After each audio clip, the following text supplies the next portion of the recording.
Bien, buenas tardes. Vamos a dar como unos segunditos para que la gente se siga conectando.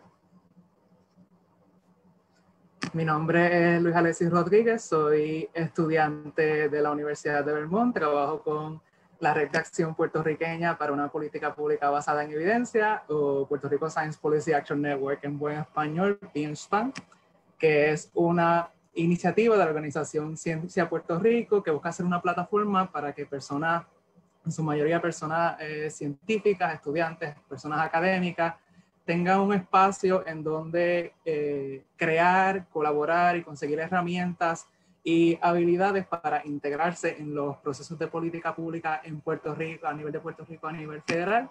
Y estamos comenzando esta serie de seminarios dentro de una propuesta subvencionada por la Union of Concerned Scientists y Science Rising, titulada Visibilidad y Conciencia en Puerto Rico de cara a las elecciones 2020, donde buscamos traer temas importantes que muchas veces pasan por desapercibidos a la discusión pública y en contextualizarlos a la realidad puertorriqueña y su importancia de integrarlos a las discusiones y los procesos de política pública. Y hoy el primero lo va a dar la doctora Isa Godro de la UPR en Calley sobre el racismo, y le paso el micrófono a Bianca para que introduzca a nuestra speaker. Buenas tardes a todos. Mi nombre es Bianca Valdés. Tengo el honor de presentarles hoy a la doctora Isa Godro, que es profesora e investigadora en el Instituto de Investigaciones Interdisciplinarias de la Universidad de Puerto Rico en Calley. Es autora de 2 libros: Arrancando mitos de raíz, guía para una enseñanza antirracista de la herencia africana en Puerto Rico, y Scripts of Blackness, Cultural Nationalism and U.S. Colonialism in Puerto Rico, los cuales reflejan sus intereses investigativos sobre racismo, discriminación racial e identidades culturales en Puerto Rico y el Caribe. Bienvenida, doctora Izar. Saludos, muchísimas gracias por la invitación. Gracias a Giovanna Guerrero, a Luis Alexis Rodríguez, a ti. Y me parece excelente esta iniciativa de Puerto Rico Science Policy Action Network, porque si algo necesita Puerto Rico es políticas públicas informadas por ciencia y por estudios rigurosos, así que los felicito y un honor para mí pues, poder participar de este ciclo. Los compañeros me han pedido, ¿verdad?, que hable sobre el tema de racismo. Yo pues titulé la charla Retos y Oportunidades. En términos de retos, pues tenemos muchos, pero un gran reto con el tema del racismo es que es un problema negado, ¿verdad? Y de eso vamos a hablar. También quiero compartir con ustedes definiciones, porque si no tenemos una definición robusta del problema, no lo podemos atacar bien. Y como parte de eso también hace falta un acercamiento más histórico con el que actualmente se maneja, ¿verdad? Escuchamos que se maneja el tema. Y luego entonces hablar de las oportunidades, las áreas donde sí se pueden incidir a través de política pública y cuáles son algunas áreas que a mí me parecen prioritarias para atender el asunto. Mi trayectoria con este tema ha estado bastante enfocado en el ámbito de la educación, ¿verdad? El racismo y sus manifestaciones en la escuela sobre todo, así que mucho del énfasis de las charlas va a ser dentro de ese ámbito, pero es importante que en la sección de preguntas, ¿verdad?, se sientan en la libertad de hacer preguntas sobre eso y sobre cualquier otra área de la vida social en Puerto Rico que entiendan se debe atender también.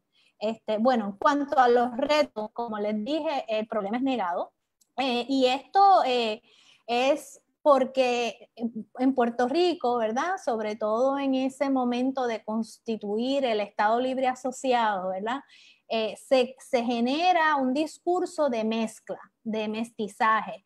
No solamente en Puerto Rico, esto pasa en otros países de Latinoamérica, Brasil, Colombia, Venezuela, donde en México, ¿verdad? En otros países se crea en las formaciones de la nación, ¿verdad?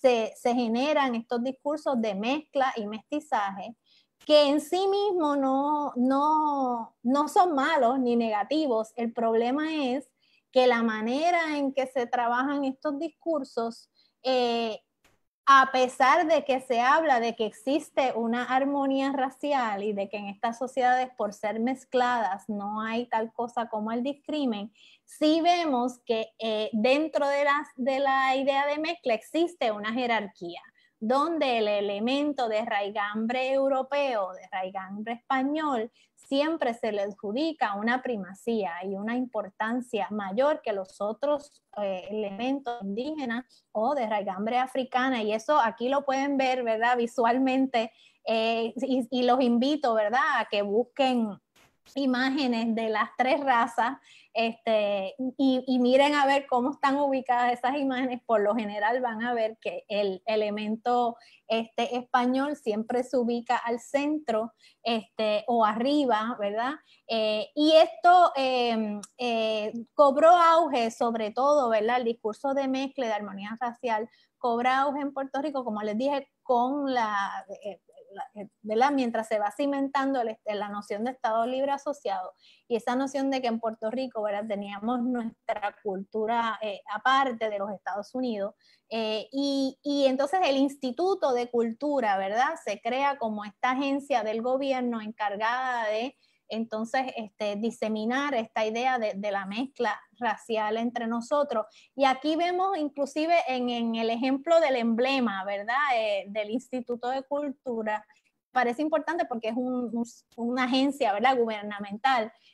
Inclusive en la manera en que describen el emblema y los elementos, uno ve cómo esa jerarquía se va reproduciendo cuando, por ejemplo, hablan del elemento aborigen y dicen que está representado por un cacique, dándole importancia, ¿verdad?, a ese puesto de cacique, que la influencia española está simbolizado por un caballero, pero a la hora de hablar de la influencia y la contribución africana simplemente dicen el negro, ¿verdad?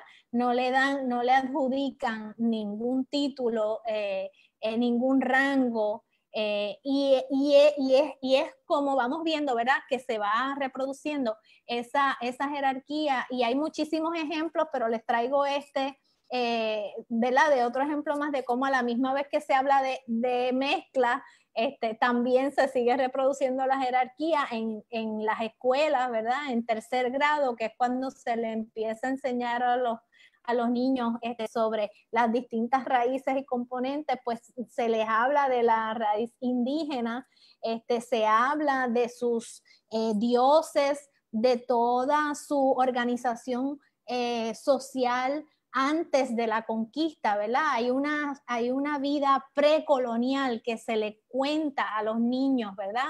Y eso hace que se humanicen esos taínos, ¿verdad? Que los estudiantes, nuestros niños en tercer grado, aprendan a quererlos, aprendan a admirarlos por ser guerreros, por ser conocedores de su medio ambiente, por ser protectores de la naturaleza. Y luego cuando saben de la invasión, ¿verdad?, de los colonizadores, pues se sientan indignados. Hay imágenes en los textos que hablan de los taínos tratando de defenderse, ¿verdad?, de esa invasión colonizadora, mientras que la historia de nuestra raíz africana se cuenta de una manera muy distinta, ¿verdad?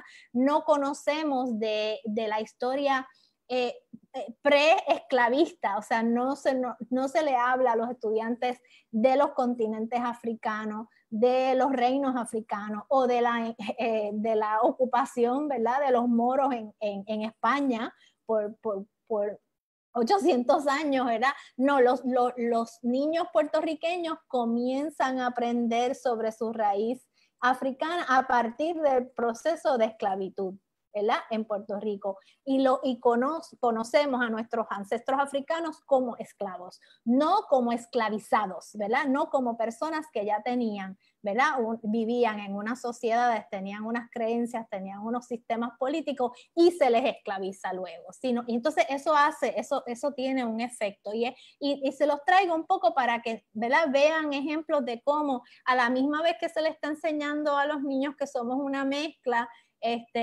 también se siguen reproduciendo estas ideas jerarquizadas, ¿verdad? Lo mismo, y entre lo español, lo taíno y lo africano, ¿verdad? Lo taíno inclusive cobra más pertinencia para los niños porque se les presenta con respeto, con dignidad, se habla de que son guerreros y defienden su tierra, evidencian la crueldad del colonizador, mientras que cuando se habla de lo africano, lo que se evidencia es la superioridad del colonizador, porque la imagen que se presenta es una de victimización. Y eso se ve repetitivamente en distintos libros de texto, también como se presentan, ¿verdad? Nuestros ancestros africanos como si todos tuviesen los mismos rasgos físicos, negando la variedad ¿verdad? Física y genética tan inmensa que hay en el continente africano, y hablando de que las características de personalidad de los africanos, como si todos tuvieran la misma personalidad, se limitan a que les gusten las historietas, ¿verdad? Y la música y el baile. Cuando se presentan los españoles, ¿verdad? Se habla de que son ágiles de pensamiento, que son inteligentes, ¿verdad? Ambiciosos de poder y riqueza. O sea, la característica de inteligencia no se la adjudicamos entonces a nuestros ancestros africanos. Y así podemos encontrar muchísimos signos de cómo esta jerarquía se sigue reproduciendo. Esa canción que a tantos puertorriqueños les encanta, que es la canción preciosa que la canta Marc Anthony, el compositor, de hecho un compositor negro, Rafael Hernández, habla de que los puertorriqueños tenemos, ¿verdad? la hidalguía de la madre España, y el indio bravío, ¿verdad? Lo tenemos también. No se menciona para nada la raigambre africana, cuando sí podría mencionarse como señal de resiliencia, ¿verdad? De resistencia también. Y para lo único que se nombra lo negro es para hablar de la negra maldad, ¿verdad? Utilizando lo negro como adjetivo negativo. Así que, y esto, claro, el hecho de que esto ha sido parte de nuestra socialización, y de eso voy a hablar más luego, pero el hecho de tener más melanina o menos melanina en la piel, ¿verdad? Ser más blanco, ser más negro, no nos hace inmune a esa socialización. Así que el hecho de que Rafael Hernández haya sido un hombre negro que reproduce, ¿verdad?, estas mismas ideas, no debe extrañarnos, porque es parte de ¿verdad?, el andamiaje de cómo estas jerarquías raciales se van reproduciendo a través de los sistemas educativos, de los medios y de otras instancias en el gobierno. Es importante para que sepan, ¿verdad?, que estas nociones de mezcla ciertamente pues se distinguen de los modelos que vemos en Estados Unidos, ¿verdad?, donde no hay un discurso de mezcla ni de mestizaje necesariamente. Ahora con Donald Trump vemos un discurso fuerte de supremacía blanca, ¿verdad? Y donde se utiliza, ¿verdad?, mucho esta idea del one drop rule, o una gota de sangre negra, o una gota de sangre indígena, o de cualquier elemento que se entienda no blanco, te saca de la noción de blanco, ¿verdad? Porque la noción de blancura en el norte, en los Estados Unidos, en ese discurso anglosajón, la noción de blancura se entiende como una noción de pureza, ¿verdad? Y que cualquier gotita que tú le eches de algo no blanco ya lo hace impuro. No así en el mundo hispanoamericano. En el mundo hispanoamericano, la noción de mezcla se utiliza como un dispositivo de blanqueamiento, un dispositivo para alejarte de lo negro, ¿verdad? Sobre todo en cuando estamos hablando de racismo antinegro. Por eso la gente cuando habla, o escuchamos a la gente hablando de mejorar la raza, ¿verdad? Así es que es importante tener en mente esas nociones, porque la blancura, ¿verdad?, en este lado del mundo, en Latinoamérica y en el Caribe, no es necesariamente incompatible con la mezcla, ¿verdad? Uno puede entender que es mezclado y como quiera reclamar ser blanco, porque el discurso de mezcla lo permite. Y entonces, ¿verdad?, he planteado anteriormente que nuestra relación en Puerto Rico, nuestra relación colonial con los Estados Unidos sirve como combustible a ese discurso de mezcla armoniosa, que como les dije, es un discurso de mezcla que va atado con el blanqueamiento, ¿verdad? Porque lo que se entiende es que el problema de racismo está en Estados Unidos, ¿verdad? Que ahí sí es que hay racismo y que nosotros no tenemos este racismo porque hemos tenido una esclavitud más benévola, porque, ¿verdad? Tenemos esta raigambre europea, etcétera, y entonces es otro impedimento más a que el problema, para que el problema se reconozca, ¿verdad? Nuestra relación colonial con los Estados Unidos. De hecho, estadistas como Barbosa, ¿verdad? Por mucho tiempo estuvieron alegando que no, que en Puerto Rico el problema racial era un juego de niños y que realmente nosotros podíamos ser estados sin que este problema de racismo fuera un impedimento. Tan es así que por mucho tiempo el ELA tuvo la política de no recopilar datos sobre raza, porque entendían que esto no era un problema para Puerto Rico. Y de eso voy a hablar más adelante cuando hablemos del censo y el problema que hay entonces para la creación de políticas públicas, el problema que tenemos con la falta de datos, ¿verdad? Que puedan ayudarnos a informar políticas públicas. Pero entonces, sí quiero resumir brevemente que hay un problema también, no solamente el problema es negado, el problema es que tenemos una definición deficiente de racismo. Muchas veces racismo se confunde con discrimen, ¿verdad? Y el discrimen es una dimensión particular del racismo, que es más interpersonal, que tiene que ver con tratos, con actitudes, con creencias, con algunas conductas de personas, ¿verdad? Hacia otras personas o grupos, mientras que el racismo realmente implica un sistema complejo de ideas, de prácticas que está metido en las instituciones, ¿verdad? Que tiene que ver con patrones históricos heredados que están cimentados en sistemas económicos, ¿verdad? Que heredamos desde la esclavitud, que está metido en reglamentos, en políticas de desarrollo, que en supuestos institucionales, ¿verdad?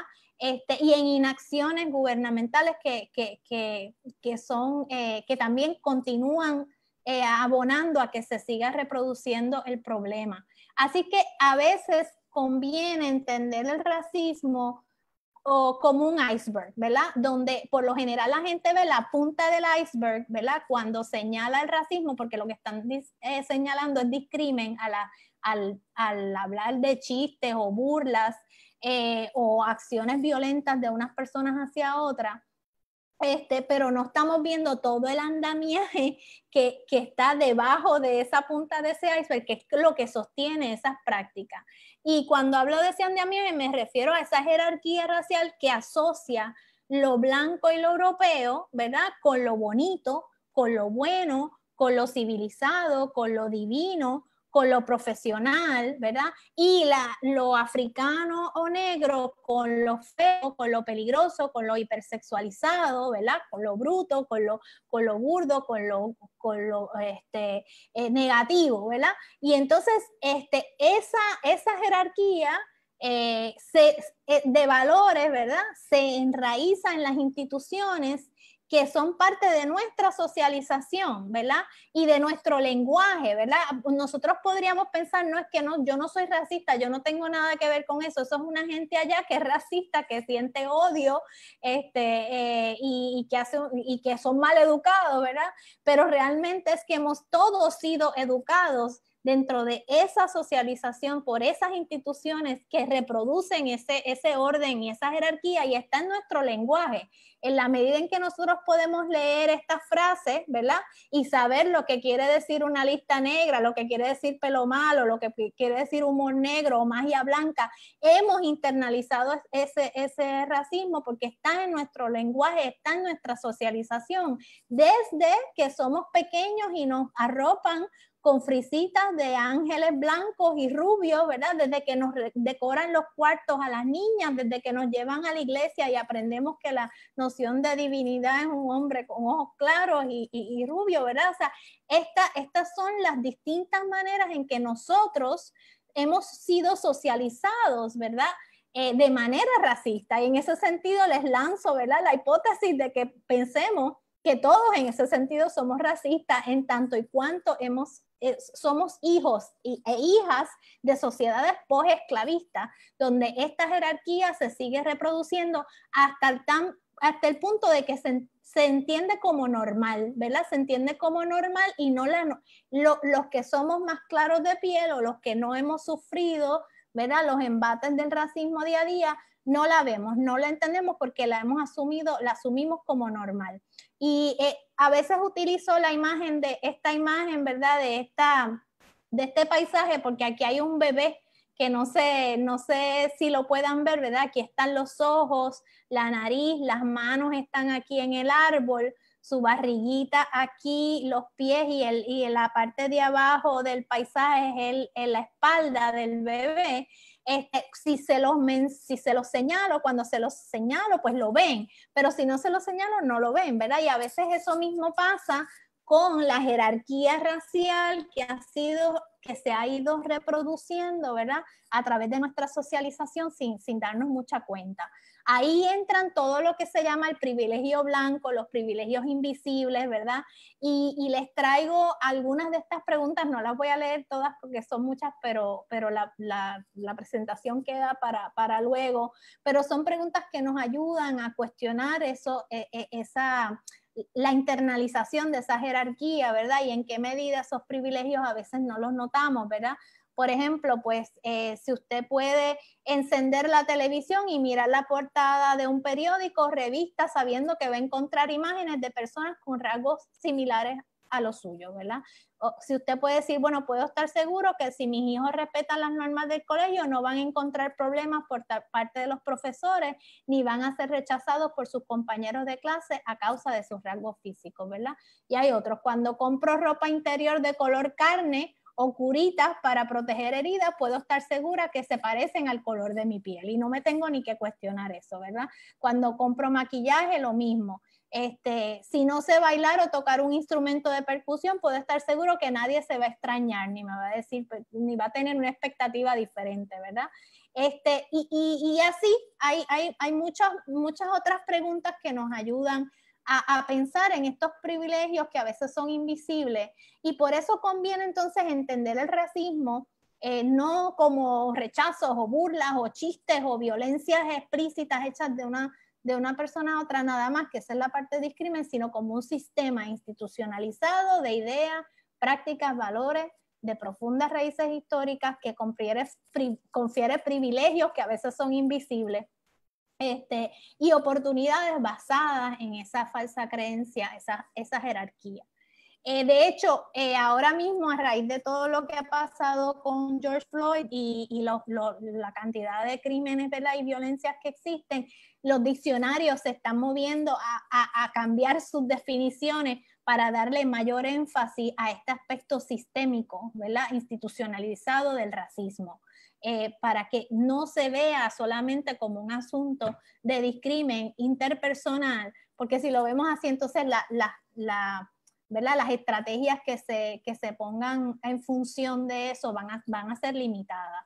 El otro reto que hay para el desarrollo de políticas públicas es esta perspectiva histórica. Yo no sé si ustedes o sea, es un problema cuyas raíces no se entienden o están, ¿verdad?, desvinculadas del pasado. No sé si ustedes habrán escuchado a la gente decir, pero ¿cómo es posible que en pleno siglo XXI estemos viendo toda esta violencia, ¿verdad?, racial en Estados Unidos? Y cuando hablamos, ¿verdad?, de discrimen aquí en Puerto Rico y de racismo en Puerto Rico, pero ¿cómo es posible que si estamos en el 2020? Pero lo que pasa es que realmente perdemos de vista que la esclavitud, que fue el sistema económico que cimentó el racismo, ¿verdad? El racismo viene a ser el andamiaje ideológico que apoya este sistema económico de la esclavitud. Y eso duró por casi 400 años. Y nosotros no han pasado ni siquiera 150 años desde la abolición de la esclavitud en Puerto Rico. Y eso en términos históricos es bien poco tiempo. Es bien poco tiempo. Así que piensen, o sea, 400 años versus ni siquiera 150 años. Tenemos ese pasado realmente a la vuelta de la esquina. Y precisamente porque lo tenemos a la vuelta de la esquina, tenemos entonces que atacarlo con mayor, ¿verdad? Vehemencia, porque aunque la esclavitud se abolió, ¿verdad? El racismo no se ha abolido. Y de hecho, el mismo concepto de raza es un concepto que no tiene base científica, ¿verdad? Se genera y se crea precisamente durante la época de la colonización para justificar esa jerarquía y justificar el hecho de que los descendientes, ¿verdad?, de Europa o los que reclamaban esa blanquitud, ¿verdad?, esa blancura, tenían derecho de explotar, ¿verdad?, y de quitarle la humanidad a estos otros seres que se entendía eran inferiores, ¿verdad? Y se utilizaron toda una serie de teorías pseudocientíficas para justificar esa explotación, diciendo que eran biológicamente inferiores, ¿verdad? Y los antropólogos jugaron un papel de complicidad en eso, bien serio, pero todavía al día de hoy escuchamos la noción de raza que se utiliza como si fuese una realidad biológica, cuando realmente lo que es una realidad social no tiene fundamentos en la genética o en la biología, y su fundamento se lo da el racismo, ¿verdad? Porque como el racismo sí se mantiene desafortunadamente y está imbricado en las instituciones, pues entonces la raza sí tiene vigencia para la gente, ¿verdad? O sea, la gente que es interpelada como negra o como blanca, esos privilegios son reales, así que eso le da concreción a la noción de raza, pero no es porque tenga una justificación científica. Y entonces el problema también es que hay unos sistemas económicos, ¿verdad? Que se fundamentaron sobre el racismo. La esclavitud genera riqueza para unas familias, para unos sectores. Esa riqueza es lo que le da paso al capitalismo. Y en el capitalismo, ¿verdad? Se continúan reciclando esas mismas acumulación de riqueza, y por eso es que hay gente que habla de que existe lo que tenemos hoy en día es un capitalismo racial, ¿verdad? Y la pobreza que se generó a través de esos 400 años fue una pobreza racializada, ¿verdad? Porque por más de 400 años a muchas generaciones se le negó la potestad, el privilegio de poder educarse, acumular riqueza, comprar terreno, porque se deshumanizó y una vez se abole la esclavitud, no se crean mecanismos para reparar esos daños de esos 400 años, ¿verdad? Así que hoy en día, ¿verdad?, bajo el sistema capitalista neoliberal, la acumulación de riqueza sigue en manos de grupos privilegiados que se beneficiaron de ese sistema racista esclavista a expensas de la explotación y empobrecimiento de poblaciones que se siguen racializando como no blancas. Así que es importante tener en mente, ¿verdad?, que hacen falta políticas públicas reparadoras de la pobreza racial, ¿verdad?, que generó todo ese sistema esclavista que duró por casi 400 años y que entonces continúa ahora con el capitalismo. Y ante la ausencia, ¿verdad?, de políticas públicas que reparen eso, vamos a seguir viendo el empobrecimiento sistemático de indígenas y afrodescendientes en las Américas, y su falta de representación en esferas de poder. Así que, y claro, ya les hablé de cómo entonces esa jerarquía enraizada, ¿verdad?, en las instituciones que están en manos de los sectores que se privilegiaron de esos sistemas, pues entonces crea un ciclo vicioso, ¿verdad?, donde se siguen reproduciendo esas ideas. Bueno, hasta ahí es un poco de los retos que tenemos en términos de la negación del problema, de no entenderlo en sus dimensiones sistémicas, de no entender cómo lo hemos internalizado y reconocerlo, y la importancia de reconocer esta dimensión histórica, de profundas raíces históricas que hace falta mitigar, hace falta reparar a través de políticas públicas. Ese background, ¿verdad? Es importante tenerlo en mente a la hora de hablar de oportunidades para implementar políticas públicas, porque hay muchas áreas que mejorar, ¿verdad? Y bueno, como les dije, para mí es importante el ámbito escolar, porque es una de las instituciones del gobierno, ¿verdad?, que está más a cargo de nuestra socialización. También están los medios y también está la familia, es una institución importantísima, ¿verdad?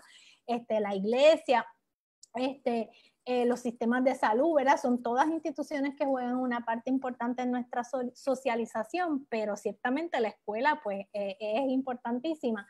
Y realmente los niños empiezan a internalizar esa jerarquía desde bien jovencitos, ¿verdad? Desde bien pequeños, desde los 2 años, ¿verdad? Las investigaciones han dicho que empiezan a asociar ideas de bueno y malo, ¿verdad? A nociones raciales. Este es un ejemplo de un dibujo que hizo una niña de 3er grado, ¿verdad?, donde le pidieron a los estudiantes que describieran las raíces de la cultura puertorriqueña, y vemos, ¿verdad?, cómo ella reproduce ese orden donde pone al elemento español bien al frente, ¿verdad?, al taíno cerquita al lado y a nuestros ancestros africanos bien al fondo, ¿verdad? O sea, que se reproduce cuando le preguntamos en un salón de clase, ¿verdad?, si a los niños qué cosa les gustaba a ellos de su físico y si pudieran cambiar algo de su apariencia física, ¿qué cambiarían? La mitad de los niños de ese salón nos dijeron cosas como esta: me gustaría cambiar los ojos porque quiero tener los ojos verdes, tengo el pelo rizo y feo, quiero el pelo lacio, ¿verdad? Quiero cambiar mi nariz para tenerla perfilada, o me gustaría ser blanca, ¿verdad? O sea, estos son ya un proceso, ¿verdad?, avanzado de internalización de esa jerarquía. Así que necesitamos políticas públicas que ayuden a revertir, ¿verdad? Esto no le hace bien a nuestros niños ni a nuestra sociedad. Y necesitamos con urgencia, ¿verdad?, currículos que enaltezcan nuestra afrodescendencia a nivel de escuela elemental, y ya a nivel de escuela superior, ¿verdad?, y universitaria. Es importante que se entienda esa conexión entre la esclavitud y la pobreza racializada contemporánea, ¿verdad? Porque si un niño o un joven no entiende, ¿verdad?, y ve la sociedad puertorriqueña y ve que hay una sobrerepresentación de personas negras en las capas, ¿verdad?, más empobrecidas de nuestra sociedad, y no le explicamos que eso está conectado con 400 años de esclavitud, ¿verdad?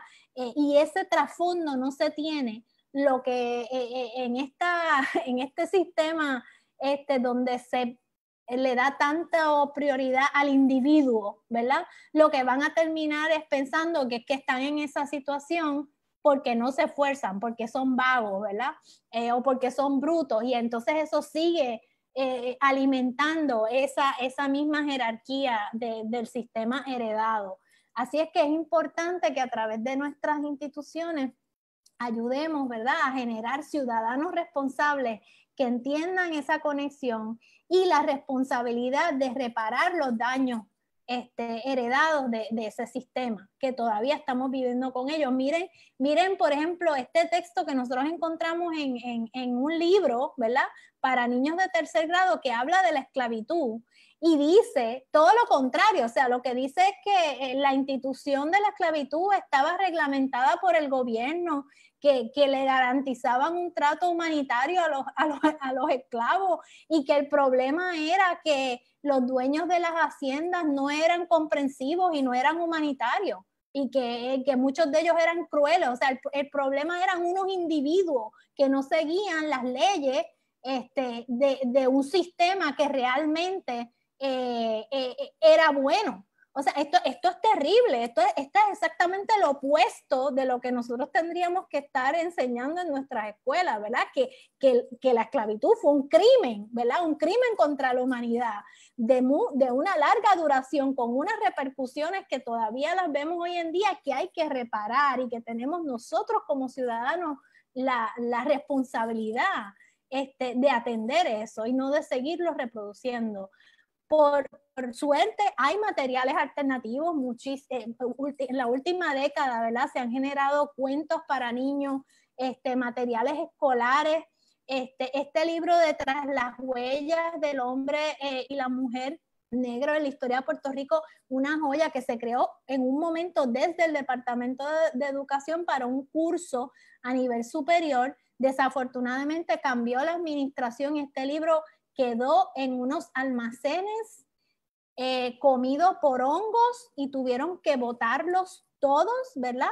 En vez de rescatarlos, no tuvieron, o sea, eso fue una decisión que tomó el Departamento de Educación en ese momento de botar esos libros, y esto es un crimen, ¿verdad? O sea, después que se hacen unos esfuerzos, si no hay unas políticas públicas que tengan, ¿verdad?, duración y no estén sujetos a estos cambios de gobiernos nefastos, no vamos a poder atender el problema eficientemente. Pero lo que quiero decir es que sí hay materiales, lo que falta es, ¿verdad?, voluntad del gobierno y un consenso entre todos los partidos políticos de que esto es algo que hay que atajar, que hay que atender en nuestra sociedad.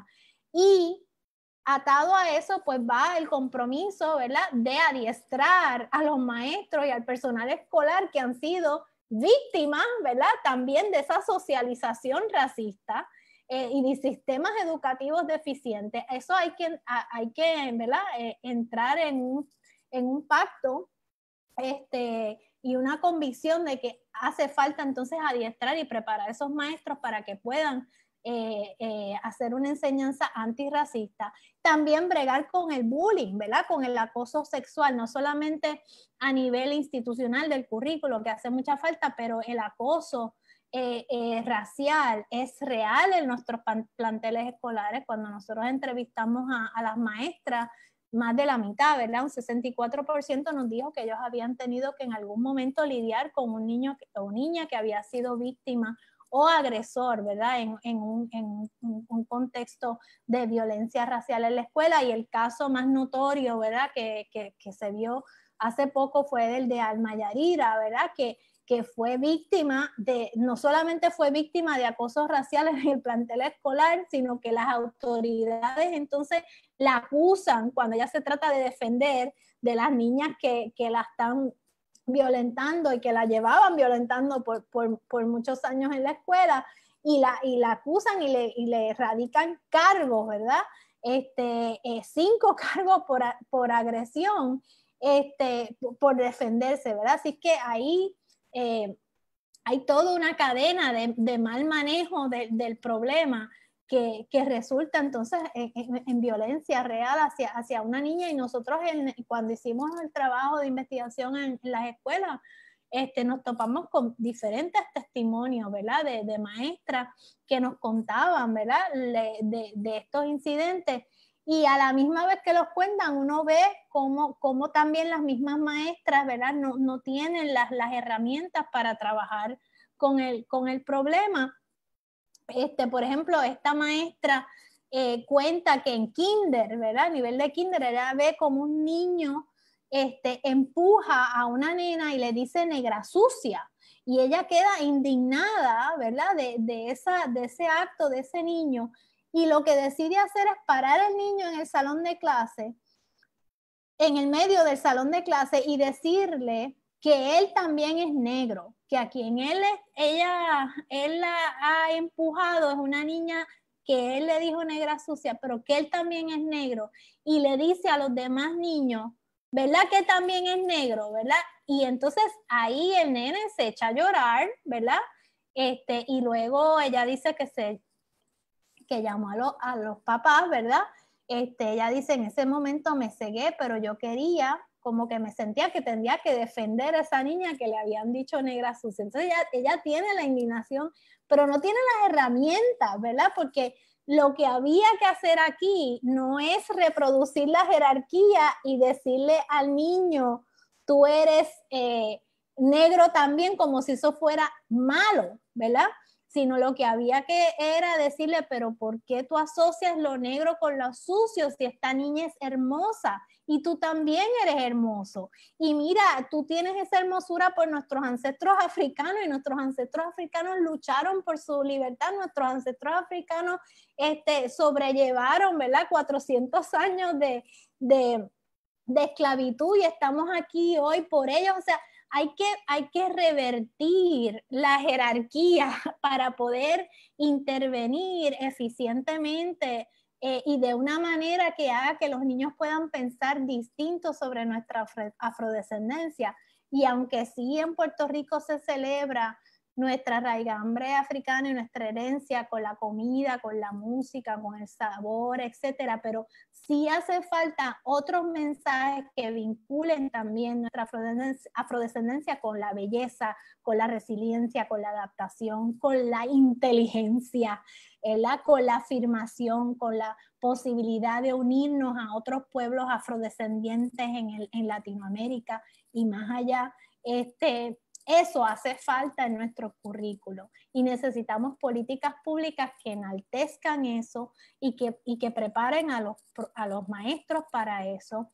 Estoy bien contenta porque hoy me acaban de llamar para decirme que finalmente el Departamento de Educación aprobó un adiestramiento antirracista para todos los maestros de estudios sociales, ¿verdad? Son alrededor de 165 maestros que van a recibir el adiestramiento no dura tanto como quisiéramos, ¿verdad? Y estos son temas que toman tiempo, pero sí es una primera iniciativa, es la primera vez que el Departamento de Educación lo asume de esta manera, así que estamos esperanzados en que pueda ser un primer paso hacia el desarrollo de políticas públicas, ¿verdad? Que lo establezcan ya de manera más regular. Bueno, también hace falta generar estos mensajes en otros medios, ¿verdad? Más allá de la escuela. Monumentos públicos. Ahora que la gente está tumbando, ¿verdad? Las estatuas de Colón y otras estatuas que son símbolos de esta supremacía blanca y de colonialismo. Este es el único monumento que nosotros tenemos en Puerto Rico para celebrar la abolición de la esclavitud. Y nuestro ancestro ahí está arrodillado, ¿verdad? Si uno lo compara con otras estatuas de otros lugares en el Caribe, las estatuas que celebran la emancipación son mucho más afirmativas en Barbados, en Guadalupe, en Brasil, hay sinnúmeros de otros ejemplos, ¿verdad? Y nosotros sí podríamos tener unas representaciones más afirmativas. En los medios de comunicación, hace poco salió del Departamento de Salud estas promociones en contra del COVID, ¿verdad? Y la persona que aparece como enferma de la que se tienen que proteger es una mujer negra, o en una posición servil, ¿verdad? En el supermercado. Así que hace falta guías, ¿verdad? Políticas para las agencias del gobierno que regulen también programas de televisión y de radio donde se sigue promoviendo un contenido racista. Tenemos la Comay, ¿verdad? Que repetidamente tiene como norma estar haciendo promoción, ¿verdad? De ideas xenofóbicas, racistas, sexistas, en contra de la comunidad LGBT. Y eso, pues necesitamos como sociedad, como puertorriqueños, ¿verdad? Solicitar y exigir que hayan políticas ¿verdad? Que le pongan un freno y regulen este tipo de contenido. También políticas que aseguren el acceso de los sectores más desventajados a la educación, ¿verdad? La educación sigue siendo, ¿verdad?, la mejor herramienta para salir de la pobreza. O sea, la relación entre nivel educativo e ingreso sigue siendo una relación poderosa, ¿verdad? Entonces, en la medida en que limitamos acceso a la educación a los sectores más desventajados, estamos ayudando a que esa pobreza racializada se siga empeorando, y lo que estamos viendo ahora va en esa dirección, empeorando terriblemente. O sea, estamos viendo el cierre de escuelas, ¿verdad? Se han cerrado el 44% de las escuelas que existían antes. Hace poco salió un reporte, les tengo las referencias ahí para que si lo quieren ver.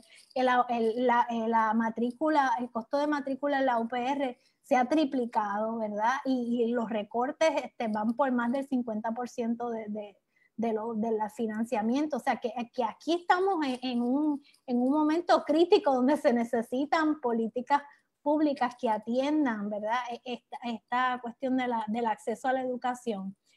Aquí hay referencias sobre este tema que creo que debería ser para otro, ¿verdad?, otro seminario, ¿verdad?, sobre políticas públicas de acceso a educación, pero que quiero que vean la conexión con la cuestión de la pobreza racial, ¿verdad? Hay un proyecto para una reforma universitaria que se desarrolla desde la universidad para crear una nueva ley de la universidad que esté comprometida con la equidad y con el acceso justo y diferenciado, ¿verdad?, que se necesita. Así que esto es una instancia que podrían apoyar, ¿verdad?, para el próximo cuatrenio. Lo vamos a seguir empujando, pero más allá de garantizar acceso a poblaciones, ¿verdad?, empobrecidas, también hay que garantizar acceso a poblaciones negras, ¿verdad?, hacer políticas específicas, ¿verdad?, que beneficien. Esto se ha hecho en Brasil, en Colombia, ¿verdad?, y en Estados Unidos se hizo, ¿verdad?, con las políticas de acción afirmativa.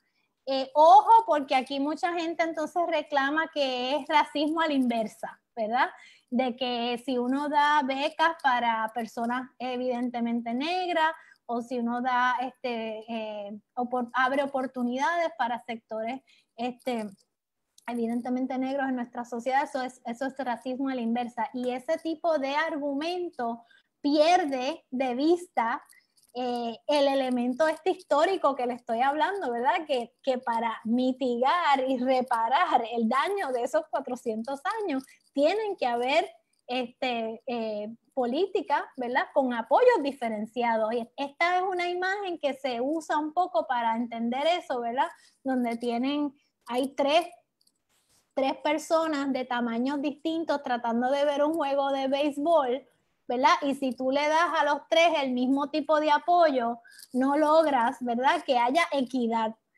Para que haya equidad, cada cual tiene que tener un apoyo diferenciado, ¿verdad?, según el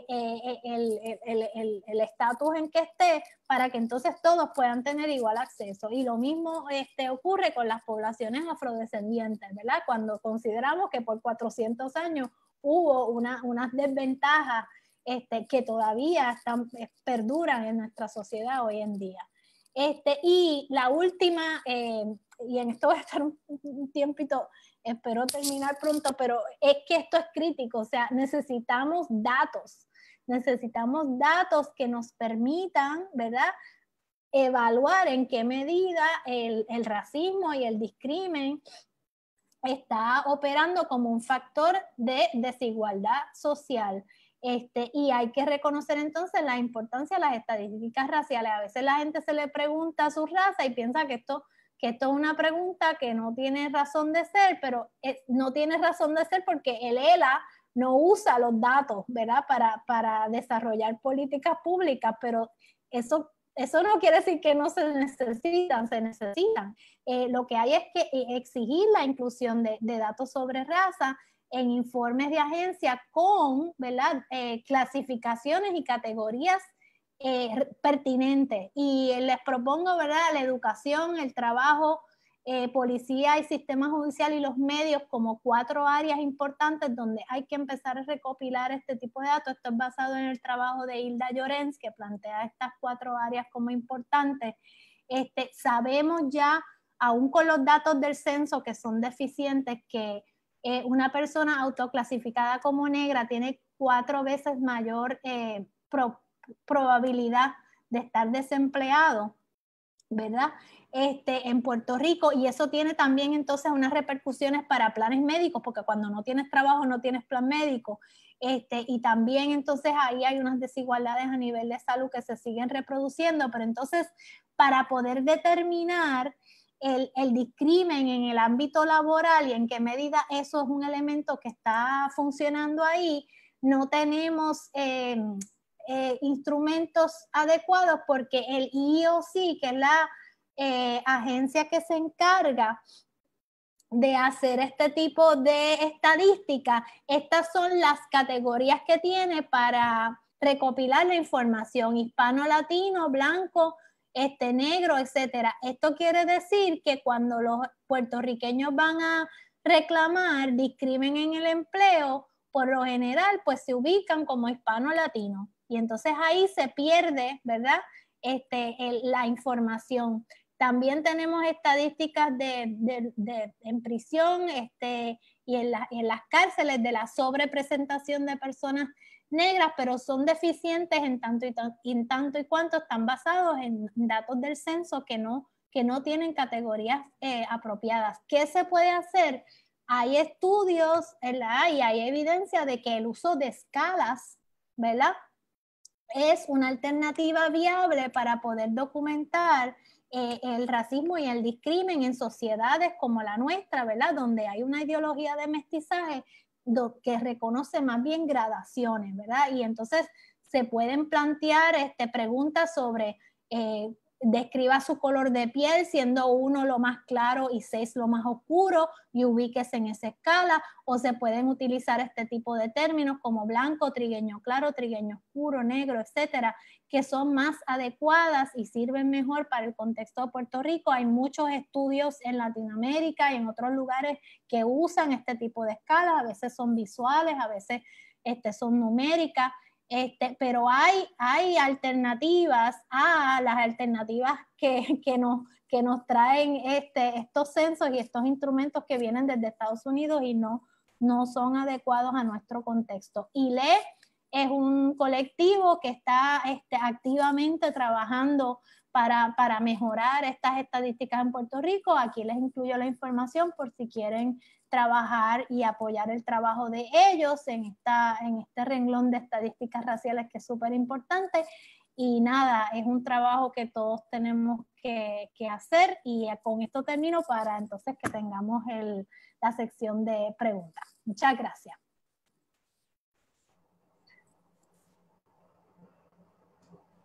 Gracias a ti, Isabel. Te damos un aplauso virtual, ya que no estamos así todos en un mismo lugar. Pero uno se queda poco, ¿verdad? O como en silencio, así, por todo lo que has comentado. Nos hace falta un largo camino por recorrer para lograr esta equidad y eliminar el racismo en Puerto Rico. Y que tomo de tu ponencia es sobre la importancia de tener conciencia racial, de conocer la historia, y no tan solo para cuestionar el sistema o para crear políticas públicas, sino para también cuestionar nuestras propias nociones y la socialización.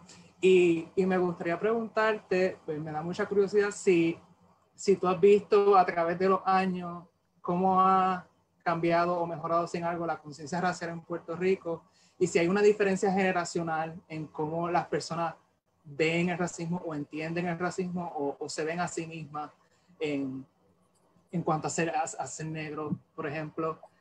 No sé, ¿cuáles son tus impresiones sobre eso? Sí, es una excelente pregunta.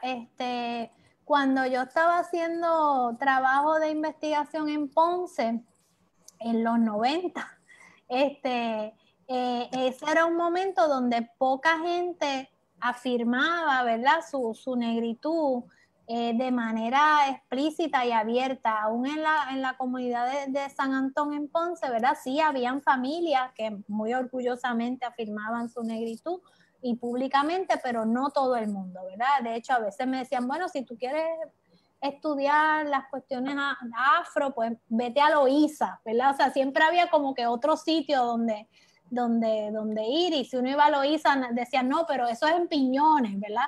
Y entonces siempre se seguía moviendo, ¿verdad? La negritud hacia otra parte. Y yo creo que aunque todavía hay mucho de eso, ¿verdad? Ciertamente, pero hay una generación joven que cada vez más se está acercando, ¿verdad? Hacia la afrodescendencia, que cada vez más está afirmando su afrodescendencia.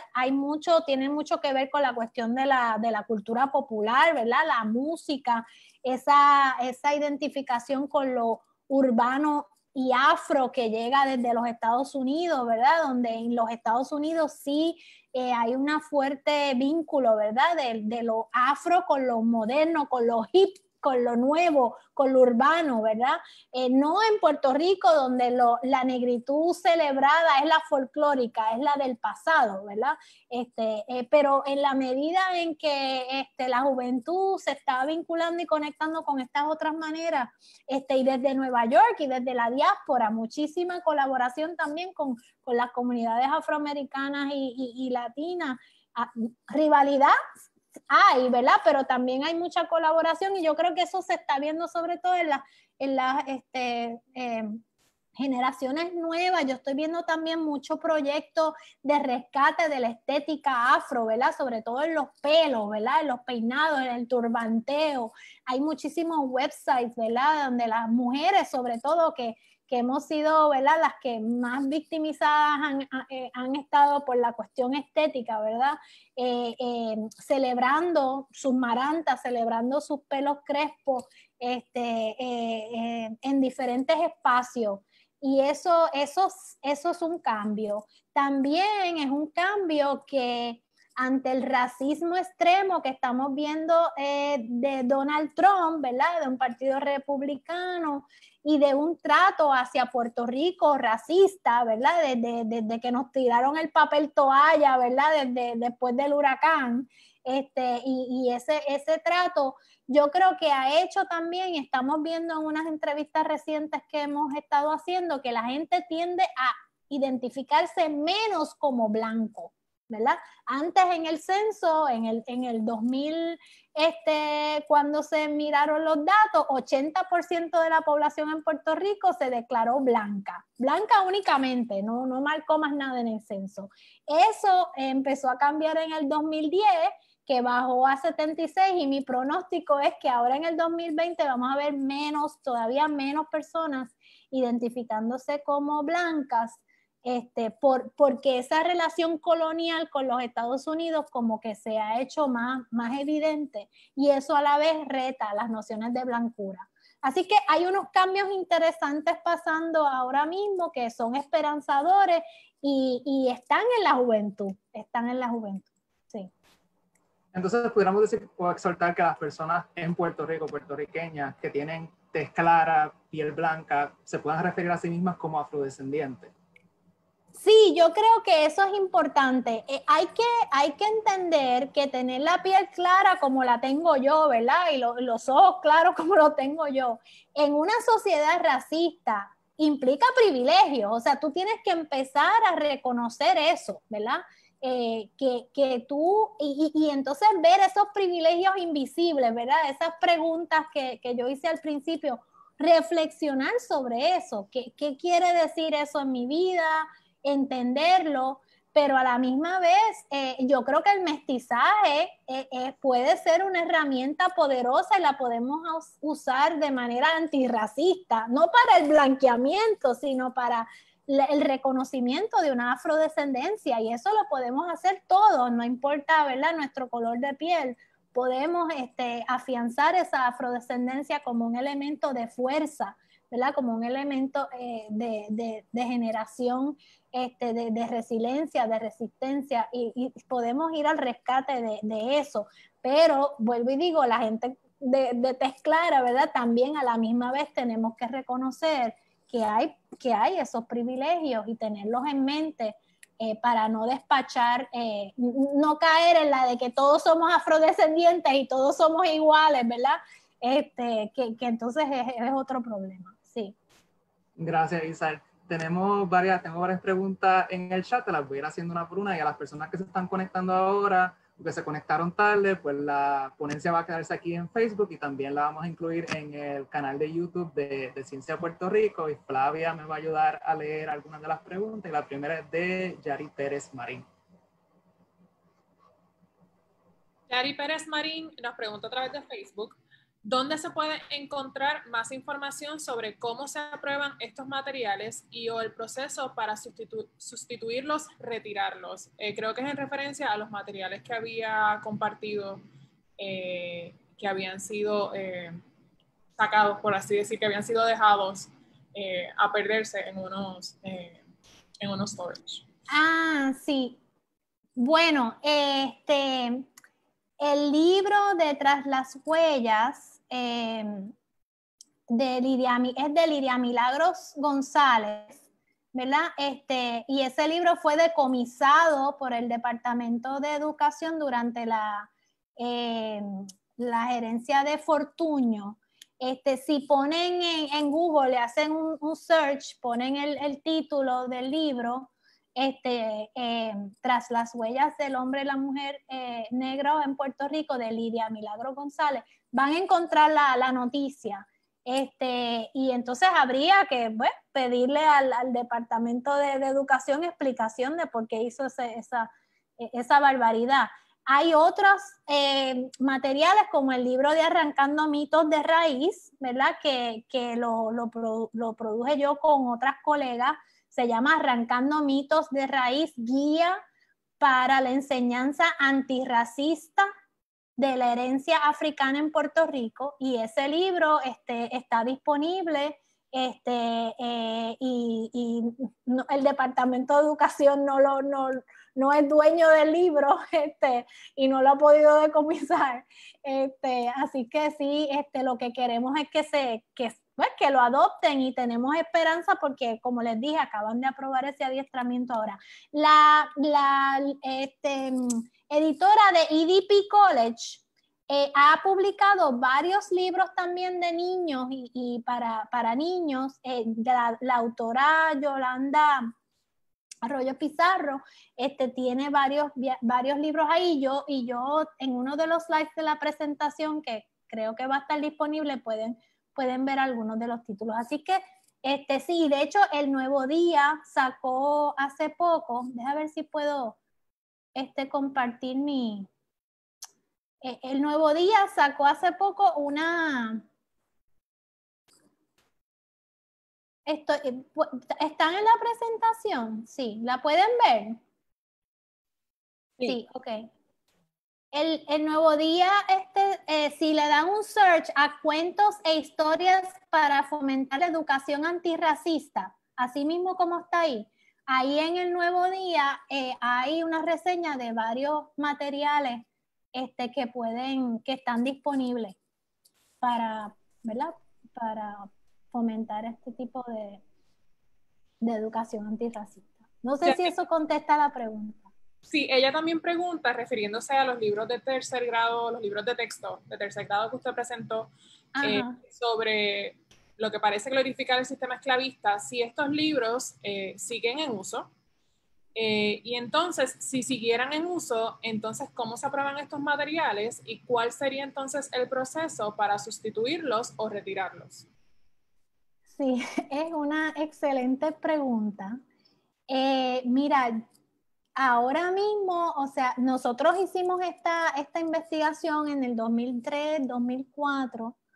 Mi percepción, porque no hemos hecho trabajo sistemático después de eso, pero mi percepción es que casi no hay ni siquiera libros de texto en la escuela pública. Los maestros están, ¿verdad?, buscando materiales de internet como mejor pueden. Y entonces yo no me extrañaría que estos libros, aunque algunos tienen, ¿verdad?, fecha de 90, 98, 2000, estén todavía circulándose en las escuelas. Hay un procedimiento, ¿verdad?, de subasta donde el Departamento de Educación pues escoge qué materiales va a utilizar. Y esto es algo bastante arbitrario, ¿verdad? Según la administración. Pero no te puedo dar una contestación certera a la pregunta, pero sí es un área que hace falta investigar más sobre ella. Una muy buena pregunta, gracias. Bianca tiene una pregunta también. Yo tenía una pregunta. Es más bien, quisiera saber su pensar de por qué el gobierno se ha tardado tanto o no ha hecho caso a lo que necesitamos, ¿verdad? Todo lo que usted ha puesto en esta presentación sobre tratar esto en las escuelas, especialmente en el Departamento de Educación, aunque ya hemos visto que estamos dando un pasito adelante con los talleres que se acaban de anunciar, pero ¿por qué cree que las administraciones pasadas no han puesto el empeño en fomentar esta creación de estas políticas públicas? Pues porque, mira, o sea, tú tienes que ver cuál es el sector que está en el poder, ¿verdad? O sea, y aquí no solamente en términos del gobierno, ¿verdad? No solamente en términos de tú mirar, ¿verdad? Las esferas de gobierno, las altas esferas del gobierno y ver que hay muy poca representación de personas evidentemente negras. Pero también en la cúpula, ¿verdad? Económica, o sea, ¿quiénes son los que controlan, ¿verdad? Los sistemas, las corporaciones, y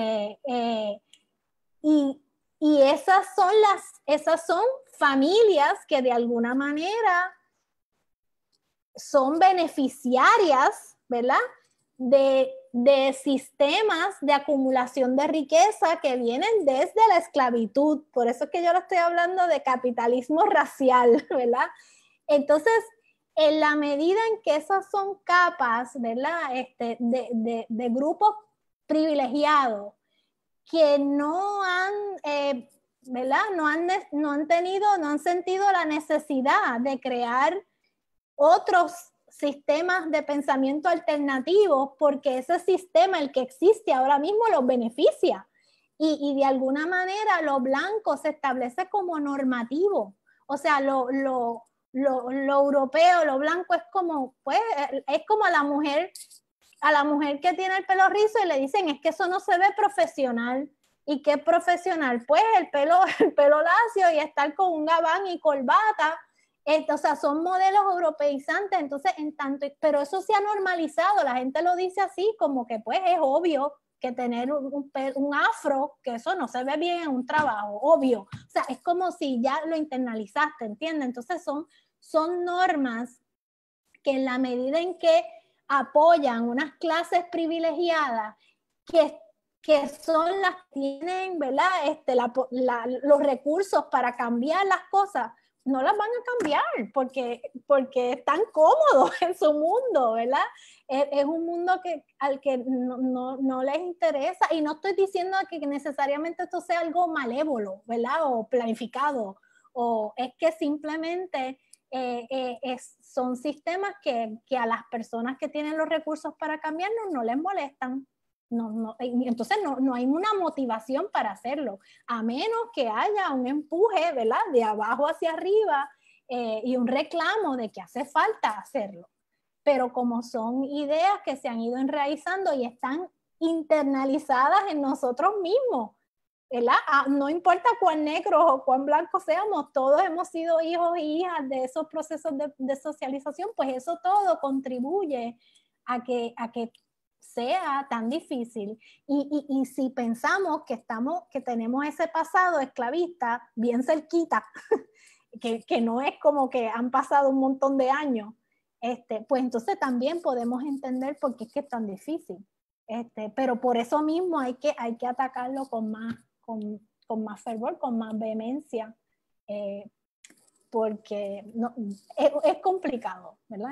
Es complicado, pero se puede. O sea, el racismo no estuvo siempre entre los seres humanos, y se puede erradicar, solamente que toma tiempo, y que las clases y los grupos que tienen los recursos para hacerlo no les va a interesar hacerlo, a menos que venga un empuje desde abajo. Hildren Sierra nos pregunta a través de Facebook, ¿existe algún curso a nivel escolar que eduque sobre este tema, temas de antirracismo?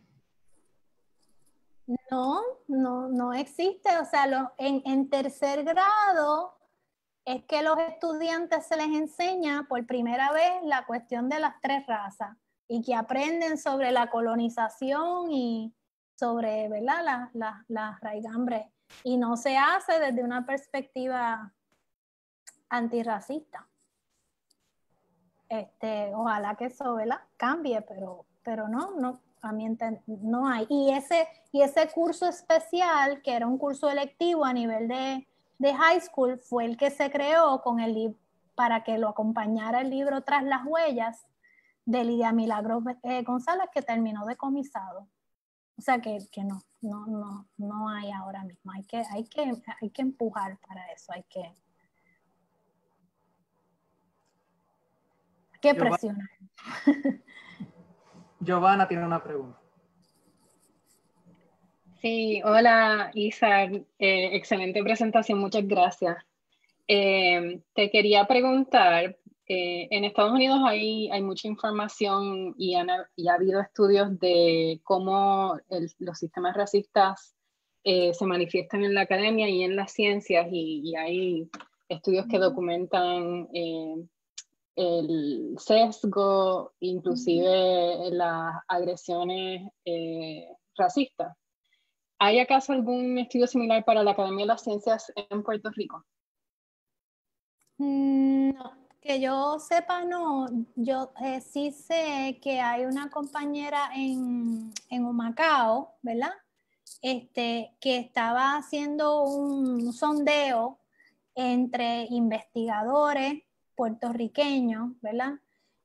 Para conocer sus percepciones sobre el racismo y el discrimen en sus familias, ¿verdad? Y también para tratar de hacer un perfil, ¿verdad?, de ese grupo de puertorriqueños científicos, en qué medida hay o no representación de personas evidentemente negras.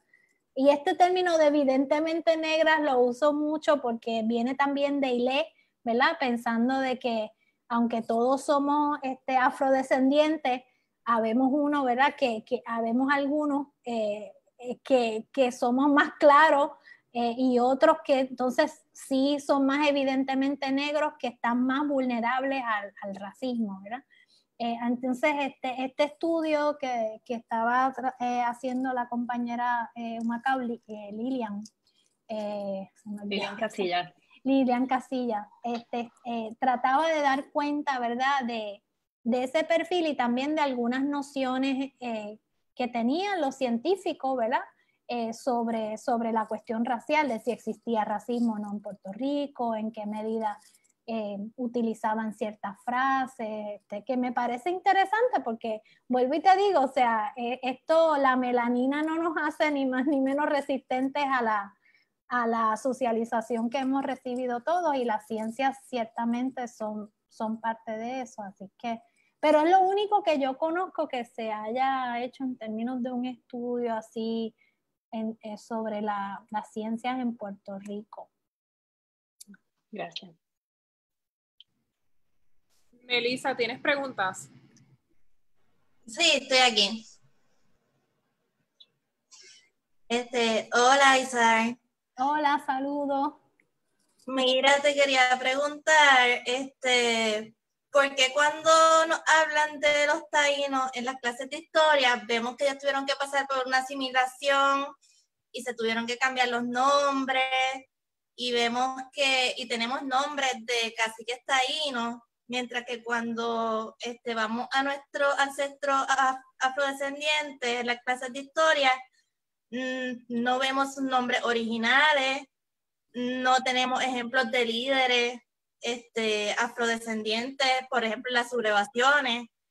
¿Por qué pasa eso? ¿Esa historia se perdió o no, simplemente no se cuenta en los libros de historia escolar? Lo segundo, o sea, porque ahí, y es una excelente pregunta, hay un desfase brutal entre la investigación que se ha hecho a nivel histórico en Puerto Rico, que hay bastante, documentando precisamente lo que tú estás diciendo, ¿verdad? Las sublevaciones, los líderes, ¿verdad? Que hemos tenido ejemplos de afrodescendientes en Puerto Rico que lograron comprar su libertad. De hecho, no sé si un dato súper importante es que hubo durante el periodo de la esclavitud, en Puerto Rico hubo cerca de un 40% de la población, que no es poco, que eran mulatos y negros libres. Y esa gente, de alguna manera, esas personas lograron obtener su libertad por diferentes mecanismos, ¿verdad? Pero eso sería importantísimo resaltarlo, ¿verdad? Como algo importante en nuestra historia. Y mirar esos mecanismos mediante los cuales mujeres esclavizadas fueron ahorrando dinero, ¿verdad? Con trabajos que hacían aquí y allá para comprar la libertad de sus hijos, por ejemplo. O algunos lograron adquirir tierras, ¿verdad? De diferentes mecanismos. Esa historia es importantísima resaltarla. Y hay documentación, existe la investigación histórica, se ha hecho, pero entonces no hay el puente hacia pasar esa información a libros de texto y lecciones que se puedan dar en las escuelas. Hay un desfase increíble. De hecho, cuando se habla de la población africana originaria, siempre se habla de los esclavos. No se establece una relación directa entre negritud y esclavitud. Cuando en nuestra historia, ¿verdad? No fue así, porque había un sector bien grande, negro y mulato, que era libre durante ese periodo. Entonces, el desfase, vuelvo y te digo, o sea, a un sector económico, financiero, que se ha beneficiado del mismo sistema heredado, no le molesta que esa jerarquía se siga reproduciendo. Porque si se revierte, ¿verdad? Pues va a menear el barco, ¿verdad? Y el capitalismo como sistema global, no solamente en Puerto Rico, se beneficia de la explotación de poblaciones racializadas como no blancas, ¿verdad? O sea, ¿quiénes son los sectores empobrecidos? Son los sectores racializados como no blancos. Entonces, es un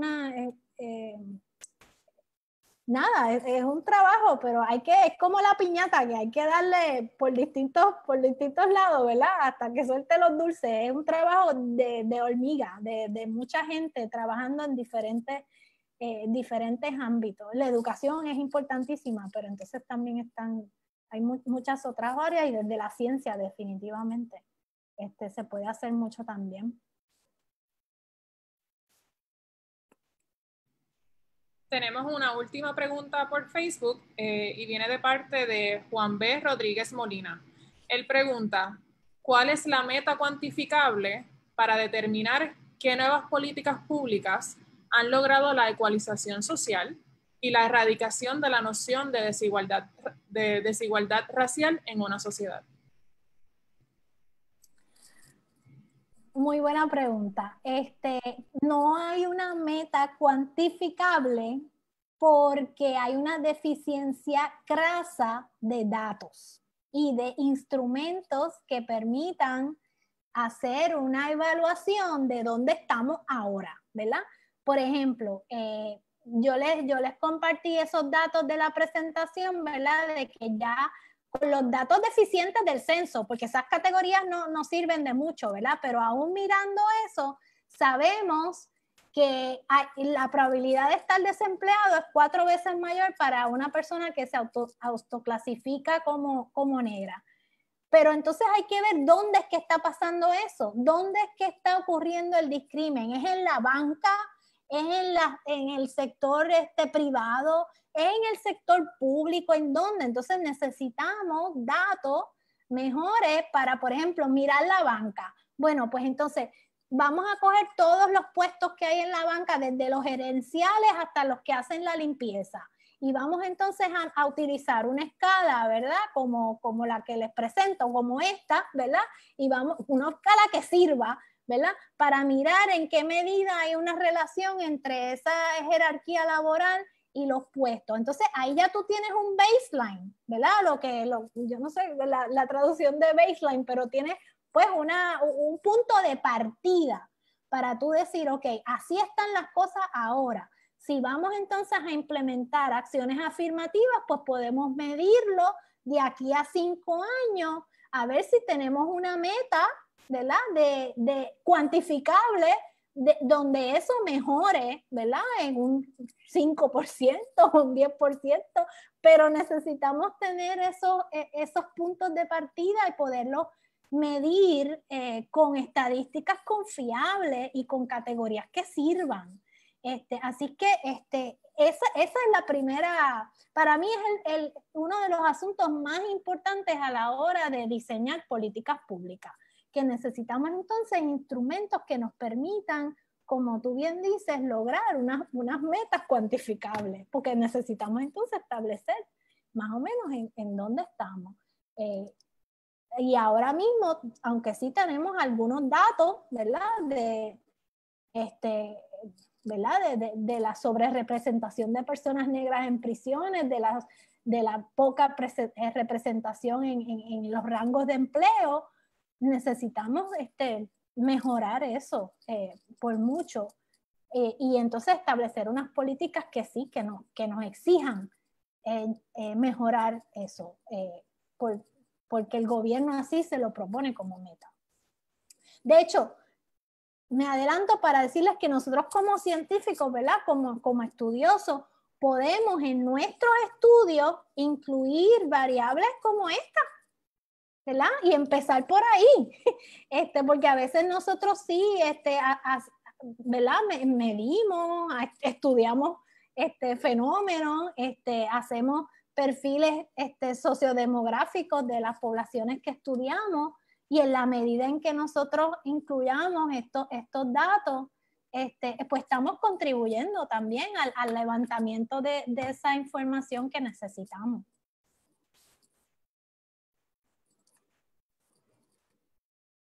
Creo que Melissa tenía una última pregunta. Sí, estoy aquí. ¿Me escuchan? Sí. Isar, ¿cómo tú crees que los estudios genéticos que se han hecho en la población de Puerto Rico nos han ayudado a internalizar nuestro mestizaje? Y si tú sabes de algún otro estudio en el que esos estudios genéticos se hayan usado para correlacionar niveles de pobreza por región en Puerto Rico con el nivel de mestizaje que tenemos en ciertas áreas. Pues mira, yo tiendo a ser bien escéptica con los estudios genéticos para entender dinámicas de racismo. Porque,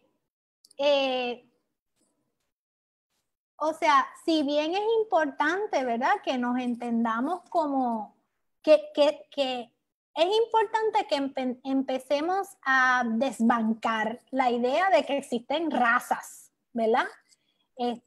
Y de que hay tal cosa como razas. Y que hay una relación entre la genética poblacional, que sí existe la genética poblacional. Yo no estoy diciendo que no exista la genética poblacional, lo que no existen son las razas, ¿verdad? Son dos cosas distintas.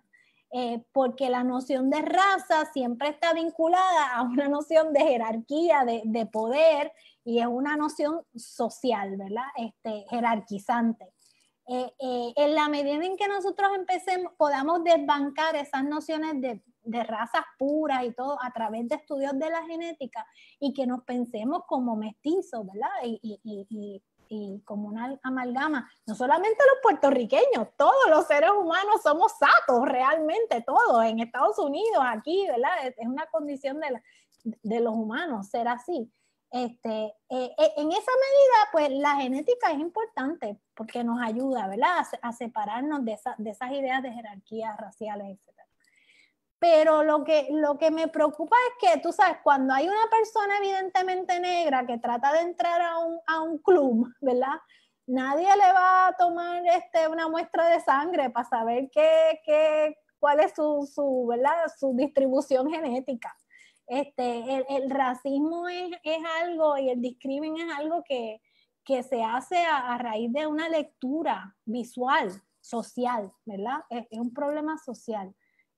Así es que yo no sé si estoy atendiendo bien la pregunta, pero en cierta medida, o sea, me parece que los estudios genéticos por un lado tienen la ventaja de ayudarnos a desbancar estas nociones de raza, pero por otro lado pueden tener el peligro de que estemos usando, ¿verdad?, nociones de biología para atender un problema que es social.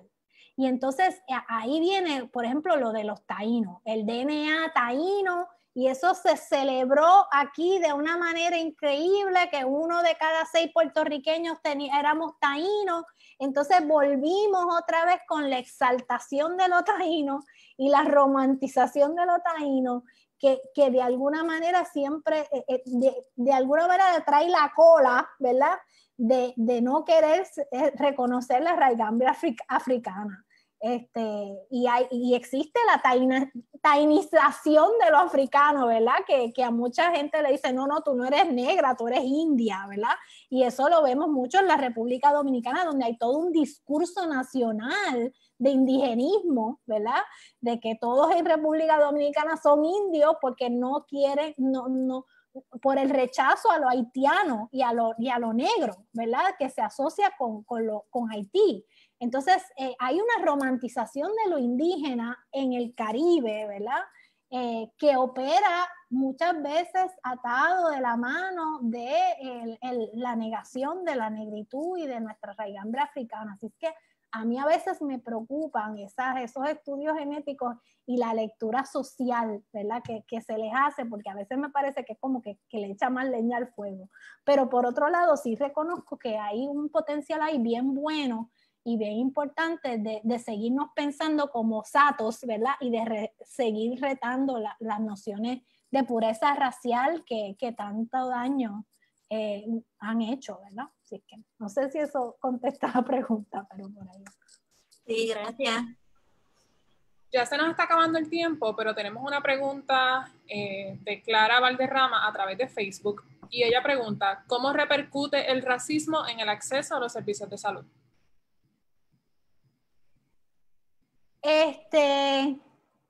Mira, eso es un asunto que está poco estudiado. Nosotros, yo y el doctor Caraballo Cueto, estamos por publicar un artículo donde encontramos primero que la gente nosotros utilizamos esta escala de color de piel, ¿verdad? Una muestra grande sobre 6,000 puertorriqueños. Y encontramos que considerando nivel socioeconómico, educación y todo, las personas más oscuras en Puerto Rico están mucho más desprovistas de acceso a seguros de salud, a planes médicos, que las personas de tez más clara, aún controlando por todo lo demás. Nivel socioeconómico, etcétera. Y encontramos que en general había más probabilidades de que las personas más oscuras indicaran que se sentían peor de salud que las personas de tez más clara. Eso hay que seguir investigando por qué, pero por lo menos el estudio que nosotros hicimos ya da cuenta de que hay unos factores donde el color de piel es la variable que está haciendo la diferencia. No necesariamente la clase, no necesariamente el nivel educativo, ni la región. Así que hay que mirar qué está pasando ahí, y eso creo que está también vinculado al mundo laboral, ¿verdad? no tener trabajo es también un indicador para no tener seguro médico, entonces eso pone en riesgo. También ya se han hecho otros estudios, no en Puerto Rico, pero en Estados Unidos, donde el estar expuesto constantemente a discrimen, ¿verdad? Y el estar como en hypervigilance, ¿verdad? O sea, pendiente de que, ok, si soy evidentemente negro y voy a este sitio, tengo que asegurarme que me visto bien, que estoy de punta en blanco, ¿verdad? Que nadie me va a rechazar. Y eso y las experiencias concretas de rechazo desde la niñez, lo que se llaman las microagresiones, ¿verdad? Todo eso funciona como elementos que inciden sobre la salud y empeoran la salud, aumentan el estrés y otros indicadores. O sea que eso ya en Estados Unidos se han hecho trabajo sobre eso. Hace falta más investigación en Puerto Rico, pero ya tenemos unos indicadores que nos están diciendo que hay problemas aquí también. Bueno, ya llegamos a nuestro overtime. Queremos darle las gracias a la doctora Izar Godreau por tan importantísima presentación y esperamos que toda esta información que nos ha brindado en el día de hoy sirva para la creación de políticas públicas que erradiquen el racismo en Puerto Rico. Estén pendientes a nuestros próximos seminarios en nuestras próximas semanas de nuestra iniciativa Visibilidad y Conciencia en Puerto Rico de cara a las elecciones 2020 dirigidas al desarrollo de políticas públicas, entre otros. Gracias, doctor Izar, por estar con nosotros en la tarde-noche de hoy. Muchísimas gracias a ustedes y nuevamente felicitaciones por esta iniciativa tan importante. Gracias.